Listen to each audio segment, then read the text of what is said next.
In the city of Lutz, soon after the physical dissipation of Eagle's Landing, there lived a boor named Wilhelm. He would eschew the manners of his time in flagrant ways, leaving his doublet and jerkin unfastened and participating in the capture of toads.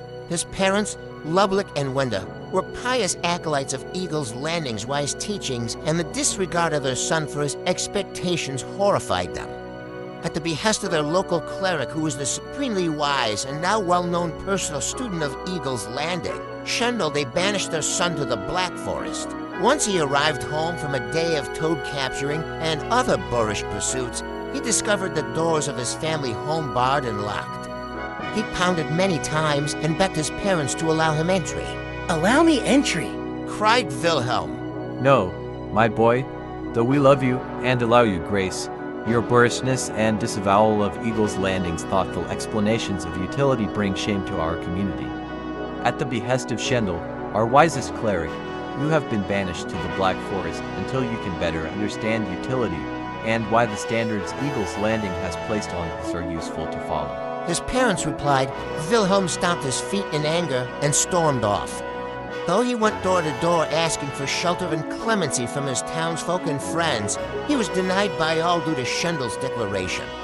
In indignant rage, he ventured off into the forest. "Stupid Eagle's Landing.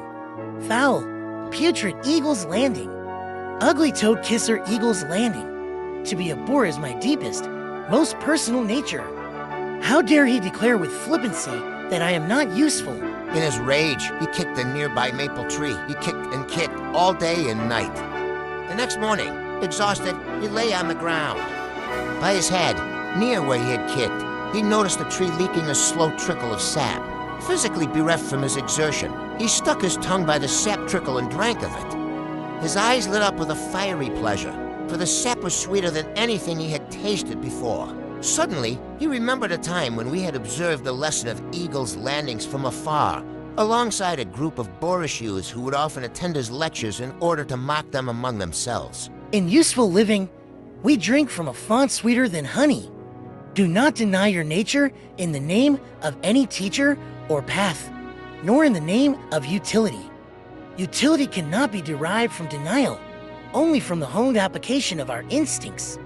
We fasten our jerkins, not because it is expected, but because it allows us to move with clarity and ease. We avoid the capture of toads, not because I ask it, but because we recognize that beings with power lesser than ours are to be learned from, rather than exploited." Wilhelm began to weep. How foolish I've been! How boorish! Eagle's Landing spoke truth on that day, and only now have I come to realize it. It was not through a denial of my boorishness that I came to drink the font sweeter than honey. Only through kicking the tree in anger for as long as I could did I taste its sweet sap. It is my nature to be fierce and wild, and only in that I may find my own path towards a useful life. Never again will I leave my jerkin unfastened or capture toads. I will learn to harness my indignance and kick at darkness and indignance as I kicked at this tree. Upon returning home with his jerkin and doublet securely fastened, his parents wept at the sight of their boy. Oh, Wilhelm, to see you with your jerkin fastened is the greatest gift we shall receive. Eagle's Landing spoke the truth in his words, and now I understand why. Utility is not a matter of submission or transformation. It is simply the joint corner between personal instinct and respect for one's community, said Wilhelmstadt. His parents leapt in joy and brought him right away to Schendel. Upon Wilhelm's recitation of his epiphany, Schendel grinned. "My boy, you have learned well," he declared. For years after, Wilhelm devoted himself to the study of Eagle's Landing's many wise lessons. He became known as the boorish saint for his argumentative and sometimes disagreeable skeptical perspective. Many clerics despised him and said, "Wilhelm serves no function. He cannot serve the proper duty of a cleric, which is to incorporate the teachings into one's life as deeply as possible and promote the veracity of Eagle's Landing's words. How can one be called a saint when he does not serve his proper function? How can he be said not to undermine our faith?" However, It is said that without his presence, our understanding of the teachings would be far from what it is today. His presence in the academies served to hone and challenge even the most base assertions of the clerics, and through these challenges the useful knowledge was honed to an ever sharper point. This is why, to this day, we teach the story of Wilhelm the Boor to all acolytes of Eagle's Landing, and why we encourage all acolytes to devise and deliver a critical inquiry at each Friday meeting.